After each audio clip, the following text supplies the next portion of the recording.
स्वागत है आपका आपके अपने YouTube चैनल RWM न्यूज पर, जहां आपको मिलती हैं देश और दुनिया की सबसे बड़ी और सबसे तेज खबरें।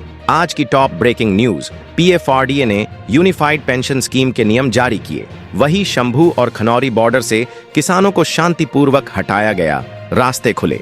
साथ ही राष्ट्रपति द्रौपदी मुर्मू उद्यम उत्सव में शामिल, छोटे कारोबारों को बढ़ावा। और टोल प्लाजा पर गड़बड़ी करने वाली 14 एजेंसियों पर NHAI की कड़ी कार्रवाई, 2 साल का बैन। इन सभी खबरों की सटीक जानकारी आपको मिलेगी आज के जबरदस्त न्यूज बुलेटिन में। तो चैनल को सब्सक्राइब कर लीजिए और देखते रहिए RWM न्यूज, जहां हर खबर मिलती है सबसे पहले और सबसे सटीक। चलिए बिना देरी किए जानते हैं आज की पहली बड़ी खबर।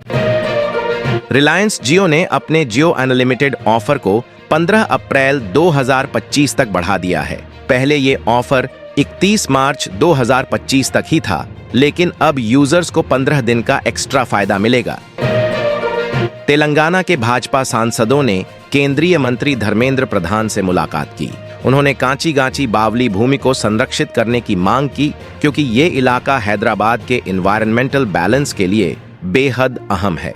यहाँ 700 तरह के औषधीय पौधे और 220 से ज्यादा प्रजातियों के पक्षी पाए जाते हैं। टोल टैक्स महंगा, अब हाईवे पर सफर करना होगा थोड़ा महंगा। टोल दरों में 4 से 5% की बढ़ोतरी हुई है। मासिक पास की कीमत भी 930 से बढ़कर 950 हो गई है। NHAI का कहना है कि ये पैसा हाईवे के मेंटेनेंस और विस्तार में लगेगा। संसद ने त्रिभुवन सहकारी विश्वविद्यालय विधेयक 2025 को मंजूरी दे दी है। पहले लोकसभा में यह पास हुआ था और अब राज्यसभा ने भी इसे हरी झंडी दिखा दी है। इस कानून के तहत ग्रामीण प्रबंधन संस्थान आणंद को अब एक विश्वविद्यालय का दर्जा मिलेगा। इसे त्रिभुवन सहकारी विश्वविद्यालय के नाम से जाना जाएगा और इसे राष्ट्रीय महत्व का संस्थान घोषित किया गया है। शहर में पानी की सप्लाई को बेहतर बनाने के लिए सोनीपत के ककरोई से भूमिगत पाइपलाइन के जरिए पानी लाने की योजना बनाई गई है। मुख्यमंत्री नायब सिंह सैनी ने इसके लिए 2000 करोड़ रुपए का बजट भी मंजूर कर दिया है। अंडरग्राउंड पाइपलाइन होने से पानी की लीकेज जैसी दिक्कतें कम होंगी और लोगों को बिना रुकावट के पानी मिल सकेगा। जिले में गिरते भूजल स्तर को ठीक करने के लिए कई योजनाएं बनाई गई हैं, लेकिन हकीकत ये है कि ज्यादातर सिर्फ कागजों तक ही सीमित हैं। कुछ जगहों पर इनका फायदा जरूर मिला है, लेकिन छोटे और मिडिल क्लास किसानों तक सही जानकारी नहीं पहुंच रही। इसी वजह से वे सरकारी योजनाओं का पूरा फायदा नहीं उठा पा रहे हैं। भारत की इकोनॉमी इस नए फाइनेंशियल ईयर में 6.5% की ग्रोथ दर्ज कर सकती है। ये ग्रोथ दर G20 देशों में सबसे ज्यादा होगी। इसकी बड़ी वजह सरकार के टैक्स रिफॉर्म और मॉनेटरी पॉलिसीज में रियायतें मानी जा रही हैं। अच्छी बात यह है कि भारत में फॉरेन इन्वेस्टमेंट लगातार आ रहा है और अगर कभी पूंजी बाहर भी जाती है तो इकोनॉमी उसे संभालने के लिए तैयार है। अगर आपका सिम कार्ड 90 दिन तक बंद रहता है तो टेलीकॉम कंपनियां वो नंबर किसी और को दे सकती हैं। अगर आपने उस नंबर को अपने बैंक अकाउंट से लिंक किया हुआ है और उसे अपडेट नहीं किया तो नया यूजर आपके नंबर पर आने वाले OTP और बैंक अलर्ट्स पा सकता है। इससे अकाउंट से जुड़ी सिक्योरिटी पर खतरा हो सकता है, इसलिए पुराने नंबर को बैंक से हटाना बहुत जरूरी है। अब AI सिर्फ मोबाइल तक सीमित नहीं रहा, बल्कि फ्रिज में भी आने लगा है। सैमसंग ने एक नई सुविधा लॉन्च की है, जिससे आप सिर्फ गैलेक्सी वॉच ही नहीं बल्कि AI पावर्ड फ्रिज की मदद से भी अपना खोया हुआ फोन ढूंढ सकते हैं। यानी अब अगर आपका फोन गायब हो जाए तो फ्रिज से भी उसकी लोकेशन ट्रैक की जा सकती है। हॉलीवुड के मशहूर एक्टर वैल किल्मर का 65 साल की उम्र में निधन हो गया है। उन्होंने टॉप गन, बैटमैन फॉरएवर और टॉम बस्टोन जैसी सुपरहिट फिल्मों में जबरदस्त एक्टिंग की थी। किल्मर काफी समय से गंभीर बीमारी से जूझ रहे थे। उनके फैंस के लिए यह बहुत दुखद खबर है। अमेरिका ने मंगलवार को ईरान, UAE और चीन की 6 कंपनियों और 2 लोगों पर प्रतिबंध लगा दिया है। इन पर आरोप है कि ये ईरान के ड्रोन और बैलिस्टिक मिसाइल प्रोग्राम के लिए जरूरी सामान खरीदने में शामिल थे। अमेरिका का कहना है कि ये कदम ईरान के हथियार कार्यक्रम पर लगाम लगाने के लिए उठाया गया है। हरियाणा में बिजली के दाम बढ़ गए हैं। 3 साल बाद पहली बार 20 से 40 पैसे प्रति यूनिट तक बढ़ोतरी की गई है। हरियाणा बिजली विनियामक आयोग ने 2025 से 26 के टैरिफ रेट जारी कर दिए हैं, जो 1 अप्रैल से लागू होंगे, यानी अब बिजली बिल पहले से ज्यादा आएगा। नवरात्रि के मौके पर प्रधानमंत्री मोदी ने मां दुर्गा की एक सुंदर स्तुति सोशल मीडिया पर शेयर की है। उन्होंने लोगों से आग्रह किया है कि मां के अलग अलग स्वरूपों को समर्पित इस स्तुति को जरूर सुनें और नवरात्रि का आनंद लें। कॉमेडियन कुणाल कामरा को तमिलनाडु की एक कोर्ट से राहत मिली है। महाराष्ट्र के डिप्टी सीएम एकनाथ शिंदे पर मजाक करने के चलते उनके खिलाफ केस दर्ज हुआ था, लेकिन अब तमिलनाडु की वनूर कोर्ट ने उन्हें ट्रांजिट अग्रिम जमानत दे दी है, जिससे उन्हें फिलहाल गिरफ्तारी से राहत मिल गई है।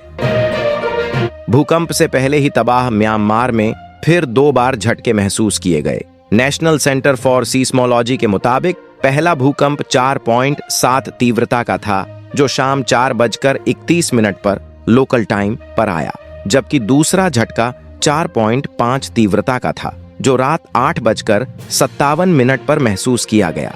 भूकंप के लगातार झटकों से लोगों में दहशत का माहौल बना हुआ है। केंद्र सरकार ने जम्मू कश्मीर में 3 नए आपराधिक कानूनों को पूरी तरह लागू करने के लिए 2 कमेटियां बनाई हैं। गृह राज्य मंत्री नित्यानंद राय ने लोकसभा में बताया कि एक कमेटी जम्मू कश्मीर के मुख्य सचिव के नेतृत्व में बनाई गई है, जबकि दूसरी पुलिस महानिदेशक के अधीन होगी। इन कमेटियों का काम यह देखना होगा कि नए कानून सही तरीके से लागू हों और उन पर कोई दिक्कत न आए। अकाली दल के नेता बिक्रम सिंह मजीठिया की जेड प्लस सुरक्षा हटा ली गई, जिसके बाद पंजाब की राजनीति गर्मा गई है। मजीठिया ने सीएम भगवंत मान को चुनौती दी कि वे खुद उनके खिलाफ ड्रग्स केस की जांच के लिए बनी एसआईटी की अध्यक्षता करें। उधर सुखबीर बादल ने आरोप लगाया कि सरकार जानबूझकर मजीठिया की सुरक्षा हटा रही है, यह एक साजिश है। इन दिनों गिबली स्टाइल एआई इमेज का ट्रेंड सोशल मीडिया पर छाया हुआ है। लोग अपनी फोटोज एआई टूल्स में डालकर एनिमेशन जैसी इमेज बना रहे हैं, लेकिन क्या आपने सोचा है कि आपकी फोटो का इस्तेमाल कहां हो सकता है? साइबर एक्सपर्ट्स का कहना है कि ये कंपनियां बिना पूछे आपकी फोटोज एआई ट्रेनिंग में इस्तेमाल कर सकती हैं। इतना ही नहीं, ये डेटा ब्रोकर्स तक भी पहुंच सकता है, जिससे आपको टारगेटेड एड्स दिखाए जा सकते हैं। तो अगली बार फोटो अपलोड करने से पहले एक बार जरूर सोच लें। आयकर विभाग ने फूड डिलीवरी कंपनी स्विगी को 158 करोड़ रुपए से ज्यादा का टैक्स नोटिस भेजा है। ये नोटिस अप्रैल 2021 से मार्च 2022 के बीच की अवधि का है और बेंगलुरु के डिप्टी कमिश्नर सेंट्रल सर्कल की ओर से जारी किया गया है। स्विगी ने कहा है कि वो इस मामले को देख रही है और आगे की कार्रवाई तय करेगी। जब 2020 में कोरोना महामारी के दौरान लोग अपनी जान बचाने में लगे थे, तब दिल्ली सरकार ने सांस्कृतिक आयोजनों के लिए सलाहकारों की नियुक्ति कर दी थी। खास बात यह है कि महामारी के दौरान कोई आयोजन ही नहीं हो रहे थे, फिर भी इन सलाहकारों को कई महीनों तक वेतन मिलता रहा। अब सवाल उठ रहे हैं कि जब कोई काम ही नहीं था, तो सरकार ने ये नियुक्तियां क्यों की थीं? दिल्ली में बिजली कटौती को लेकर राजनीति गर्म हो गई है। पूर्व सीएम अरविंद केजरीवाल, नेता प्रतिपक्ष आतिशी और आम आदमी पार्टी के नेता बीजेपी सरकार पर बिजली संकट पैदा करने का आरोप लगा रहे हैं। वहीं बीजेपी का कहना है कि आप सरकार खुद बिजली व्यवस्था संभालने में नाकाम रही है और अब सिर्फ राजनीति कर रही है। धूंध समेत ज्यादातर इलाकों में मौसम पूरी तरह से सूखा बना हुआ है। पहाड़ से लेकर मैदान तक धूप तीखी हो गई है और पारा तेजी से चढ़ने लगा है। मौसम विभाग की माने तो अप्रैल में गर्मी और ज्यादा झुलसाने वाली हो सकती है, जिससे लोगों को खासी परेशानी होने वाली है। मुख्यमंत्री योगी आदित्यनाथ बरेली पहुंचे और नवाबगंज के अधकटा नजराना में बने अटल आवासीय विद्यालय का उद्घाटन किया। 73 करोड़ की लागत से बने इस स्कूल को लेकर उन्होंने कहा कि पूरे प्रदेश में ऐसे स्कूल बनाए जा रहे हैं जहां नई पीढ़ी को अच्छी शिक्षा के साथ साथ राष्ट्रवाद के मूल्यों की भी सीख मिलेगी। अभी दोपहर में किसान जितेंद्र की कट चुकी गेहूं की फसल में अचानक आग लग गई। आग इतनी तेजी से फैली कि पूरी फसल जलकर राख हो गई। जितेंद्र और उसकी पत्नी का रो रो कर बुरा हाल है। उनकी करीब 1.5 लाख रुपए की फसल बर्बाद हो गई। अमेरिकी राष्ट्रपति डोनाल्ड ट्रंप ने अपने व्यापारिक साझेदारों पर टैरिफ लगाने के लिए आज का दिन चुना है। व्हाइट हाउस ने कल ही कहा था कि टैरिफ तुरंत लागू होंगे, लेकिन अभी ये साफ नहीं है कि उनका रूप कैसा होगा। उधर यूरोपीय संघ ने भी ट्रंप को साफ चेतावनी दी है कि अगर टैरिफ लगे तो उनके पास इसका जवाब देने के पक्के इंतजाम हैं। एसयूवी गाड़ियों की बढ़ती मांग की वजह से मार्च 2025 में टाटा मोटर्स और महिंद्रा की बिक्री बढ़ी है, लेकिन मारुति सुजुकी और ह्यूंडई की बिक्री में सालाना आधार पर करीब 2% की गिरावट आई है। सोहना गुरुग्राम एलिवेटेड रोड पर घामडोज टोल प्लाजा पर 1 अप्रैल से बढ़े हुए टोल चार्ज लागू हो गए हैं। सोमवार रात 12 बजे से नई दरों के हिसाब से टोल लिया जा रहा है। NHAI ने टोल दरों में करीब 4% का इजाफा किया है। बॉलीवुड के गाने अक्सर चर्चा में रहते हैं और कुछ तो इतने हिट हो जाते हैं कि लोग बार बार उन्हें देखने की डिमांड करते हैं। अभिषेक बच्चन और ऐश्वर्या राय की फिल्म का गाना कजरा रे भी ऐसा ही एक सुपरहिट सॉन्ग है। इस गाने में दोनों का डांस लोगों को बहुत पसंद आया था। अब इसी गाने पर डांस करते हुए दोनों का एक वीडियो वायरल हो रहा है, जिसे लोग खूब शेयर कर रहे हैं। अगर कमबैक करना है तो सनी देओल जैसा करो, वरना मत करो। सच कहें तो 90 के दशक के इस सुपरस्टार ने गदर 2 से ऐसी वापसी की कि बॉलीवुड के तीनों खानों की बादशाहत तक हिल गई। थोड़ी देर से सही, लेकिन सनी ने अपनी ऑडियंस की नब्ज पकड़ ही ली। अब वो एक और ढांसू एक्शन थ्रिलर लेकर आ रहे हैं, जिसका नाम है जाट। जम्मू कश्मीर के पुंछ जिले में एलओसी पर एक बारूदी सुरंग फट गई।